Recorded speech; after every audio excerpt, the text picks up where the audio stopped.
Baju Melayu sebenarnya mempunyai makna tersirat tersendiri yang mungkin masih ramai tidak mengetahuinya. Dalam video kali ini, kami akan kongsikan rahsia di sebalik baju Melayu yang mungkin ramai yang tidak tahu. Kepada yang baru mengetahui saluran ini, jangan lupa tekan butang langgan dan butang loceng untuk mendapatkan lebih banyak video menarik daripada kami. Ayo kita mulakan.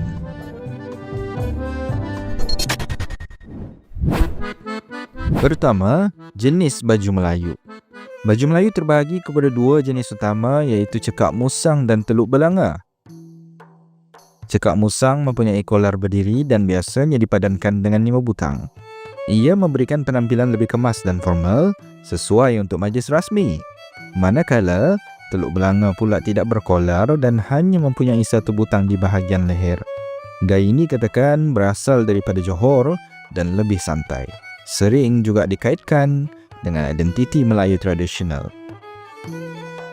Dari segi sejarah, reka bentuk Melayu ini dikatakan mendapat pengaruh daripada jubah Arab, namun telah disesuaikan dengan budaya dan cuaca di Nusantara.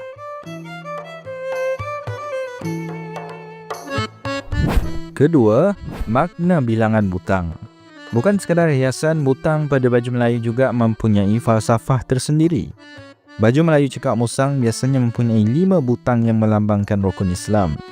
2 butang di atas mewakili 2 kalimah syahadah dan solat, manakala 3 butang di bawah melambangkan puasa, zakat dan juga haji. Sekiranya hanya 3 butang saja dipakai, maka falsafah menegakkan rukun Islam melalui pemakaian tidak tercapai.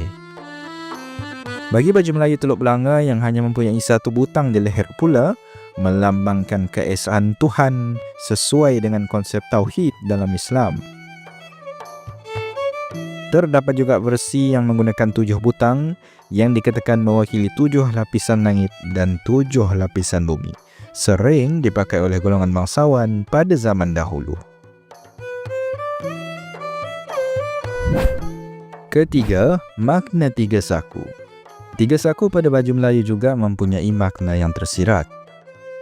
Saku di bahagian dada melambangkan hubungan dengan Tuhan, iaitu pegangan agama seseorang. Manakala 2 saku di bahagian bawah melambangkan hubungan manusia dengan sesama insan dan hubungannya dengan alam sekitar. Oleh itu, baju Melayu bukan sekadar pakaian, tetapi juga peringatan kepada pemakainya agar menjaga keseimbangan dalam kehidupan. Keempat, reka bentuk seluar. Seluar baju Melayu dikatakan mendapat pengaruh daripada pakaian tradisional Turki. Jika diperhatikan, potongan seluar baju Melayu agak longgar dan tidak ketat, memberikan keselesaan serta menutup aurat dengan sempurna. Ini membuktikan bahawa budaya berpakaian orang Melayu bukan sahaja menekankan estetika, tetapi juga kesopanan dan kesusilaan. Kelima, falsafah pemakaian samping. Baju Melayu juga dilengkapkan lagi dengan pemakaian samping yang melambangkan kesungguhan untuk menjaga syahwat, aurat dan maruah. Jika diikat di sebelah kanan, ia melambangkan seseorang daripada keturunan bangsawan.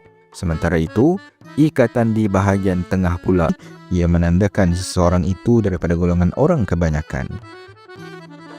Bukan itu sahaja, panjang samping juga boleh memberi petunjuk kepada status perkahwinan seseorang. Jika diikat di atas lutut, ia melambangkan pemakainya masih bujang. Manakala jika diikat hingga ke bawah lutut, ia menandakan lelaki tersebut sudah berkahwin. Jadi, jika anda sudah berkahwin, tetapi masih memakai samping di atas lutut, mungkin ada sesuatu yang ingin anda sampaikan. Nikah satu lagi. Keenam, songkok dan tanjak sebagai penutup kepala. Selain baju Melayu, songkok dan tanjak juga memainkan peranan penting dalam melengkapkan gaya lelaki Melayu. Songkok dan tanjak merupakan penutup kepala tradisional lelaki Melayu yang mempunyai sejarah panjang. Songkok berasal daripada Tarbus Arab dan Fez Turki, namun telah diubah suai serta dipakai sejak Kesultanan Melaka. Songkok adalah sebagai simbol keislaman dan status sosial sebelum menjadi pakaian rasmi dalam majlis kerajaan, solat Jumaat dan perayaan. Tanjak pula berkembang sebagai lambang kedaulatan, keberanian dan jati diri. Dipakai oleh pembesar serta pahlawan sejak zaman Melaka.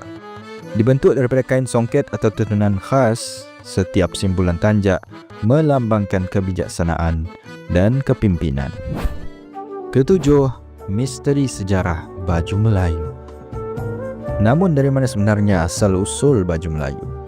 Baju Melayu sebenarnya telah direka sejak 700 tahun yang lalu apabila Sultan Muhammad Shah Sultan Melaka ketiga mengkehendaki satu pakaian rasmi di Raja Melaka pada ketika itu. Melaka pada ketika itu juga merupakan pusat perdagangan dan pelabuhan yang banyak dikunjungi oleh pedagang asing. Maka baginda telah mengeluarkan satu bentuk titah yang melarang orang-orang Melayu memakai cara atas angin, iaitu seperti pakaian Arab, India dan Eropah, serta cara bawah angin, iaitu pakaian Cina dan khmer.